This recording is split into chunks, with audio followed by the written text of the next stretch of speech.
Speaker, আমি এই প্রথম পয়েন্ট অফ অর্ডারে দাঁড়ালাম এবং আমি জানি এটা সংসদের চলাকালীন বা সংসদ ব্যাপারে হতে হবে, এই জন্য আমি মনে করলাম যে এটা একটা ব্রডার কনটেক্সটে সংসদকে এফেক্ট করে। স্পিকার, আমরা অনেক কষ্টের পরে এই পার্লামেন্ট আমরা পেয়েছি এবং আমি আমার প্রথম স্পিচেও বলেছিলাম যে the best part of the parliament এই যে এখানে স্বৈরাচারের কোনো দোসর বা ফ্যাসিস্টের কেউ নেই। স্পিকার, গত পার্লামেন্ট শুধু পার্লামেন্টের গণতন্ত্রের হত্যা করেন, এই পার্লামেন্টের স্ট্যান্ডার্ডকে সাংঘাতিকভাবে নষ্ট করেছে। আমরা দেখেছি স্পিকার, এখানে মমতাজ থেকে আরম্ভ করে এখানে গান হয়েছে, এখানে অন্য কিছু হয়েছে। আমার কাছে মনে হচ্ছে যে ডাইরেক্টলি ওদিকে না গেলেও কিছু কিছু জায়গায় কিন্তু আমরা ওদিকে চলে যাচ্ছি। আমরা কিন্তু মেম্বার অফ পার্লামেন্ট ছাড়াও we are the ambassadors of the parliament. আমরা যখন বাইরে কোথাও যাই আমরা এই পার্লামেন্টকে রিপ্রেজেন্ট করি। স্পিকার, কালকে পরশুদিন পার্লামেন্ট থেকে যাওয়ার পরে আমি অনেক টেলিফোন পাই এবং সেখানে আমি ডিফেন্ড করার চেষ্টা করি এবং ডেইলি স্টার নিউজ করে Jamaat MP demands washing machine, microwaves and curtains.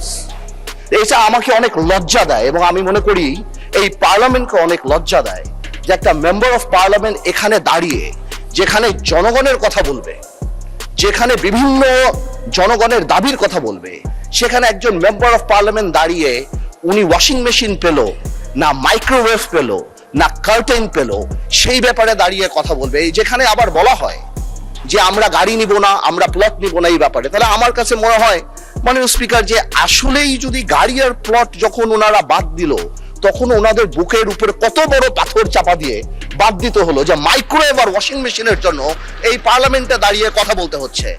Speaker, আমার মনে হচ্ছে যে এই স্ট্যান্ডার্ড আর স্ট্যাচার আমাদেরকে মেনটেন করা উচিত এবং আমি বলবো আমাদের মাননীয় যারা আছেন ওনাদেরকে, স্পেশালি আমাদের বিরোধী দল, এবং এটা কালকে হয়তো আমাদেরকেও বলতে পারে, আমি জেনারেলি এটা বলছি যে উই মাস্ট, আমি শেষ করছি যে আমি খুব সিরিয়াসলি বলছি। তারপরে যদি আমার ভাই যেহেতু কমেন্ট করেছেন উনি চান আমি ওনাকে এম্বারাস না করে আগামীতে যদি ওনার পর্দার মাইক্রোওয়েভ লাগে আমি আমার তরফ থেকে ওনাকে একটা মাইক্রোওয়েভ দিতে চাই এবং আমি প্রধানমন্ত্রীকে রিকোয়েস্ট করতে চাই যদি ওয়াশিং মেশিনটা উনি দেয় এবং হোম মিনিস্টার থাকলে আমি বলতাম যে উনি পর্দাটা যদি কিনে দিয়ে ওনার সংসারটা আমরা গোছায় দিতে পারতাম, তারপরে যদি আমার পার্লামেন্টকে উনি এম্বারাস না করতো।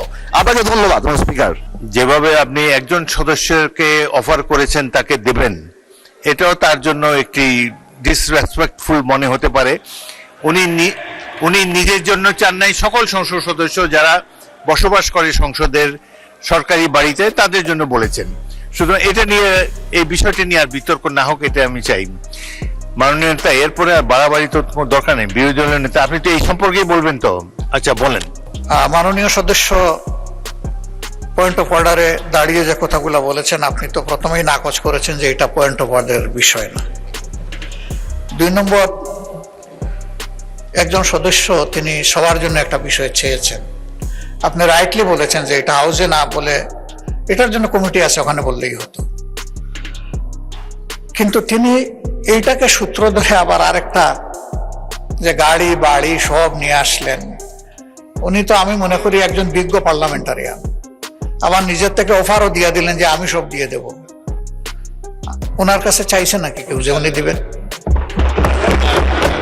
আমার মনে হয় যে আমাদের মানসিকতাগুলো এমন হওয়া উচিত যেটা এখানে দাঁড়িয়ে অন্তত কেউ কারো সম্মানে আমরা আঘাত করবো না। আমরা আশা করবো যে আমি সহ আমরা সকলে আগামীতে এগুলোর প্রতি আরো যত্নশীল হব। ধন্যবাদ মাননীয় স্পিকার।